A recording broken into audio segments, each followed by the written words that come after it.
go ahead and show you a Model 12 Rafter Birdsmouth Jig. But before I show you that, I wanted to make sure that you understood that the operation of this equipment is predicated on using an EDM Tracer 2 chainsaw bar setup. And before I go any further, let me just illustrate to you that the guide plates on here are independently adjustable. You can see here that we can adjust this to any setting that we want to. And in this particular case, this bar is for a Stihl chainsaw, and it matches the bar that the customer already has. And when I send these bars out, just so that you'll understand what I'm doing here, I've put just a cutter that I grind straight across called a beaver tooth. I put it in these chainsaw rails so that it's halfway between the chainsaw attachment there, the guide plates.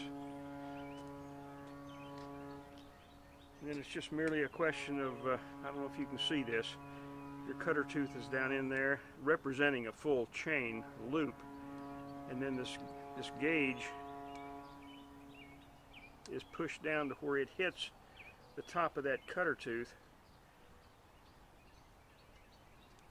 and that adjusts our guide plates, and it's just merely a question of tightening it back up.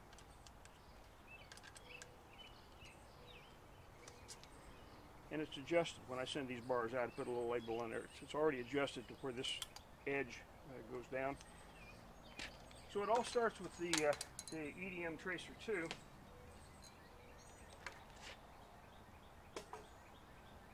This particular jig is a Model 12. It is designated such because of the capacity of the height of the Rafter, 12 inch. I figure this can handle just about anything 12 inch or smaller. The customer in this case has a 7.5 inch wide rafter. So I start off with a pattern that's 7.5 inches wide, and the customer then designates what they want their bird's mouth to be like. Of course, they can set this up any way they want to, but in this case the customer sent me a drawing. Look like this, and has 6 different configurations, 2 different wall thicknesses, a 6 and an 8, with a 6/12, 8/12, or 10/12 pitch on each, and they're all 6 different. So what I did is designed the pattern to where all of those configurations are here.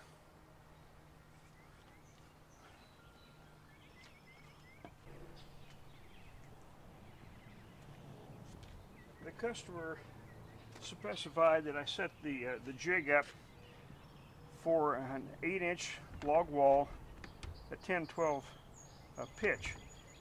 So it's just then merely a question of pinning the correct holes and placing this on the jig to locate these pins here, which then register off the top of your rafter. So it's just the Rafter jig looks pretty straightforward.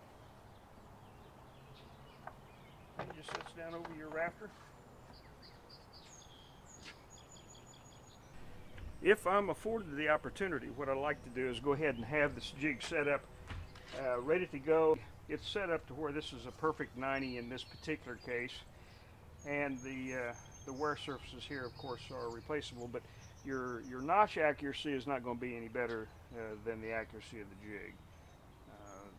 I've had real good success over the years, in fact nearly 40 years of jig building, and you're not going to get a more perfect 90-degree notch if that's your bird's mouth configuration. I've already positioned these pins that will give us the 10/12 pitch on an 8 inch log wall. And I don't know if you can see that faint line through here. It's scribed in the wood piece. But I'm going to go ahead and penetrate through the template with this one pin, and we're going to locate it on this hole here. I don't know if you can see that. And then we're going to swing the pattern around. There's not going to be much swinging since these pins are already positioned. But we're going to hit these two holes here.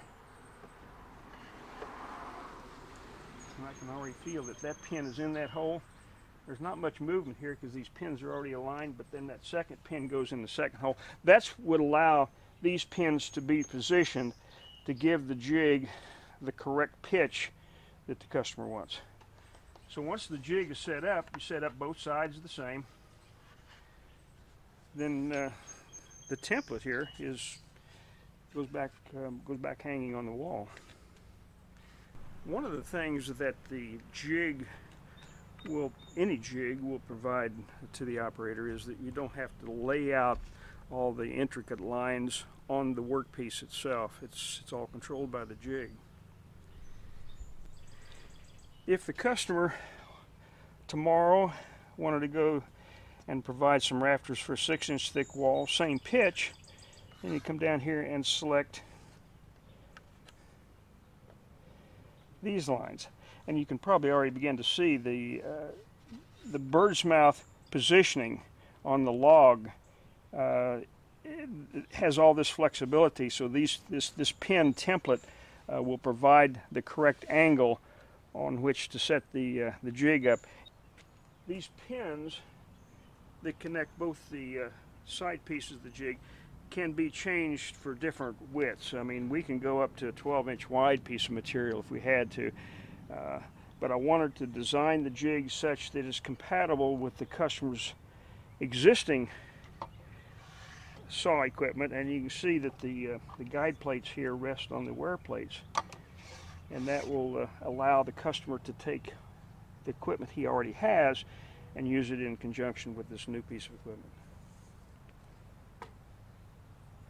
The jig is, I hope, capable of producing a birdsmouth location for rafters 212 to 1212 and up to a 12-inch high rafter. So I think there's that much flexibility in the jig. Let's hope so. That's what it was originally designed to do. Rafters up to 12 inches high, 212 to 1212 pitch. You'll notice these alignment plates in here. What we've done is we've set the jig up to where it's compatible with the customer's present chainsaw bar setup, which told us that's what we needed to have these set at. But then the material, because it's only going to be 3.5 inches thick, such as this piece here, I wanted to put some alignment plates in the jig that will allow the rafter then to be positioned in the middle of the jig. That's going to give us optimum performance of the system. And you can see when you set the jig down on the rafter, these plates will then go vertically down, which will be the position of the rafter itself. This is an experiment. Sometimes I fix this into here, but when these pins move, I wanted this to move with it. So rather than having a spacer plate that you just slide in there, I wanted to make them a permanent attachment. These will be screwed together so that it's like one piece when it's sent out to the customer. In fact, the hole's always drilled such. But since this was recently treated with wood preservative, I didn't want to go ahead and screw them together yet. So anyway, that helps. These alignment plates will help position a 3.5 inch piece of material in actually a 6.5 inch opening. I showed you these alignment plates. I didn't show you the clamping screw, which will be directly opposite of the plate. That way your pressure is directly applied against the side of the rafter against these plates. As far as positioning it on the rafter then, we want it to go against these plates, and if the clamping screws are opened up enough, that should just slide right down in there, and then it's ready to be clamped. When we start clamping, that's going to open up at the bottom. So I've got these little C clamps, if you want to call them that, that'll go on the jig to help that from spreading apart so far, and we can get a lot of pressure on our clamping screws. I'm not going to get into tip and butt notch configurations, a plumb cut, square cut, round cut. I'll just say that the jig can be located a variety of ways from the rest of the rafter. In fact, even jigs can be ganged together to cut the entire rafter. Once the jig has been positioned onto the rafter where it's to be located, it may be that you just start with the bird's mouth and do all your rest of your layout from there. But I want to go ahead and provide some sort of a pin to keep this from laterally shifting.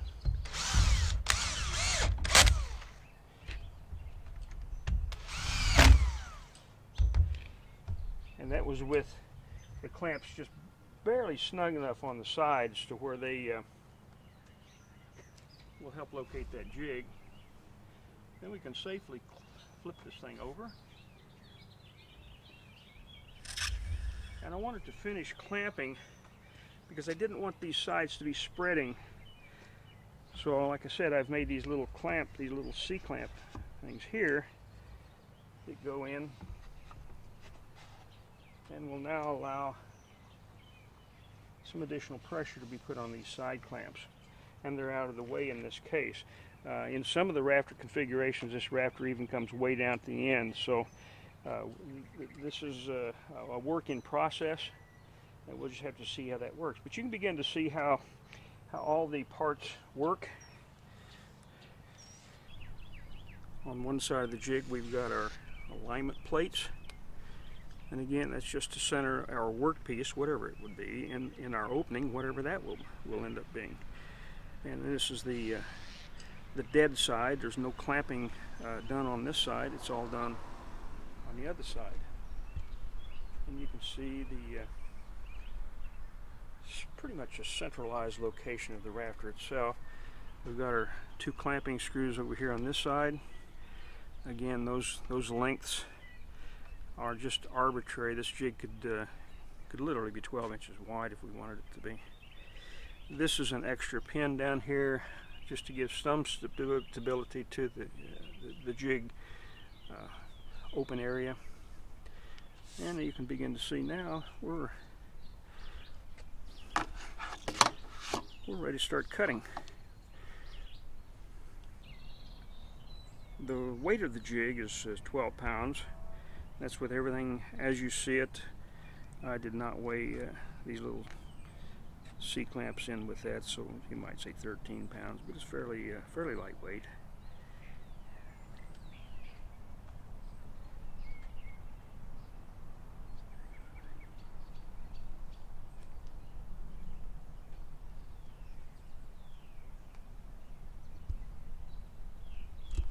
Pretty simple. Pretty simple design. Takes quite a bit of an effort to put the jigs together. But the idea is to save that time, of course, on the job site. This material here, this can be a rough sawn or milled workpiece. It can also be round. It could be totally round, or it could be round with a registration flat on the top. If it's totally round, once the bird's mouth is put into a totally round log, then the bird's mouth then becomes the registration point. If it already has a flat, then that is the registration point. If you're using a live edge material in here, like a tree with, let's say we already have a flat on it, we'll snap a line down the flat and center the jig on the line to give us a perfectly laterally located bird's mouth. So you can literally use this jig on any kind of material. I could just put a tree in there. When we cut using a jig, you want to cut from the side that has the solid registration or datum. That way you're pulling, the chain is going to be pulling this workpiece against that flat part, as opposed to pulling it against a clamping screw, for instance. I'll turn this over and so when I'm cutting a workpiece using a jig, and this is true for any of the jigs that I build, I want to be cutting from this side in all cases, because this is the side that's going to allow the best registration for your workpiece. Now, before I go any further, we're actually locating this jig from two positions of two datums on this log, the side, and also we're registering, of course, against the top of the rafter. Now, sorry about that. What's going to happen if the angle here that we're registering against the side and the top? What if it's not square here? I suggest registering strongest datum against the largest area. If your top area is wider than the height of the material, I strongly suggest going off the top, because you don't want the rafter sitting on a wall and it leaning just to line up the top flat. I would rather, I think, see the rafter standing up with the slightly askew top surface.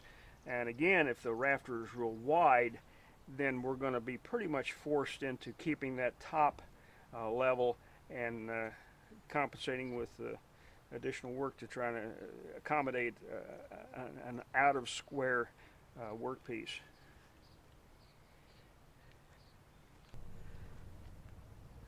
I'm going to tell you beforehand, this material is bone dry. I'm not sure what it is. It may be a fur. It's bone dry, but I did want to point out something to you, and that is that the chain tension needs to be really snug, because after we make this cut, we're going to sweep the cut to make sure it's accurately located off the jig, and also to improve the finish. So I'm going to go ahead and put some gloves on. We're going to cut this notch. Supposed to get some rain in here, and the customer is expecting to have his equipment shipped yesterday. Okay, we're ready to go. The jig is on here tight. Since I've already given Stihl chainsaws a plug, we're going to use the Husqvarna saws. We'll see how this works. I should also point out, this chain is set up to do a little bit of overcutting because of some notching that I have done on other projects, and I haven't changed any of the setup. In fact, I've been cutting some trees with this as well, so I'm not sure what we're going to end up with here, but I want you to see the action of the cutting and using the jig. But there will be an overcut, and that's why I'm going to make my vertical cut first. I know if this rafter is turned up in its proper position, the vertical cut is going to be made first, so if there is any overcutting, it'll be hidden up into the freeze block area and not out into the rafter face.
Take his camera off the stand. Let's look at this thing.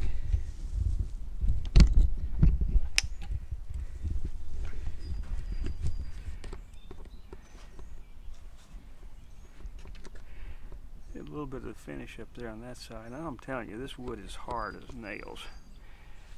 So we had a little bit of tear out, not much. That's a beaver tooth chain that I grind. It's straight across. You can see.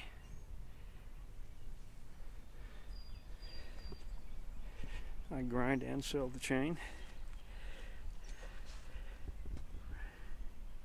And the other side is perfect. I'm going to take this out and measure it and see how close we are to the customer's specs. It's supposed to be 2 11/16. That's about the only thing we'll be able to measure, because the rafter in this particular case is not really the right height, so our bird's mouth depth may be different, and so forth. So these other dimensions will be almost meaningless. So we're looking for a 2 11/16, and it will be to this point. We can eliminate this overcut. So 2 11/16 is right here, and there's the little tab right there. I would say that's close enough. How does our 90-degree look? I'll go get a framing square and we'll check it out. With a framing square, I'm not sure if there's no movement in here. So the cut is going to be as accurate as the jig. If the cut isn't right, the jig is probably wrong. And rather than the wall having a top plate that is square, what if it happens to be sandwiching over something like this? Rather than a perfectly square bird's mouth, we might have a configuration that looks something like this.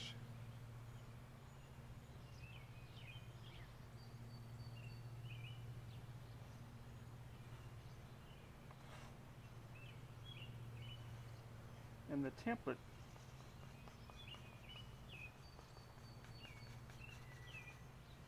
would look like this. And there's the notch that we're cutting. Very similar to the saddle notch jigs that I cut, where we're cutting the notch upside down to do a saddle notch in a wall.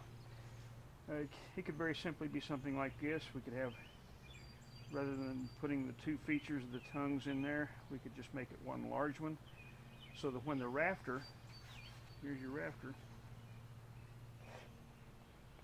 when your rafter seats down over the top of the log, it actually captivates over the top of the tongue. So how do you attach that?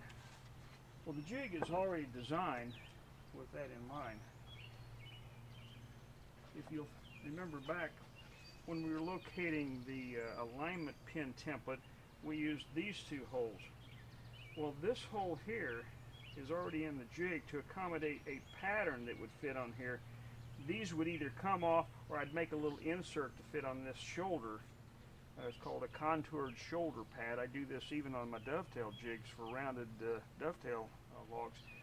But I could replace this whole pattern with a solid piece that would fit in here and pin in these two holes, and that would give us the configuration we're looking for.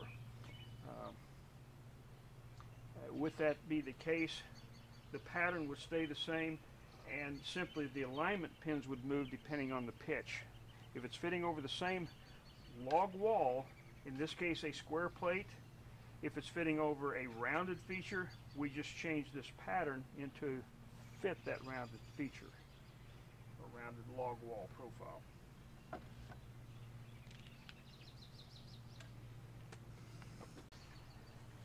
The little bit of an overcut that we experienced on this particular cut, this is the first time I've used that jig, by the way, that we just cut with. And this is the first time I've cut on this piece of material, which, like I said, is hard as nails. That overcut, if we want to eliminate that, we go back to our chainsaw bar, and rather than setting the gauge up to where it's set up, we move these plates down a little bit to back the bar out however much we want to back it out. If that is an undesirable feature, then we make the change in this. Well, once again, you got to see me make a mess out here in my driveway. it's got to be close to 90 degrees out here. The problem really is the humidity. I've got to pack this jig up, get it up to a customer. This particular customer's in West Virginia, and I told him I'd send him a video. He'll probably get the jig before he gets the video. But one thing I'm wanted to mention: if you end up getting a jig from me, one of the things you get with the jig is you get a telephone number. If there's any problems with any of the equipment, just call and we'll fix it. We'll get it right. If you're not making money and having the quality that you want, then I'm not happy either. So there you have it, Model 12 Rafter Birdsmouth Jig, as near as your phone. Let's notch.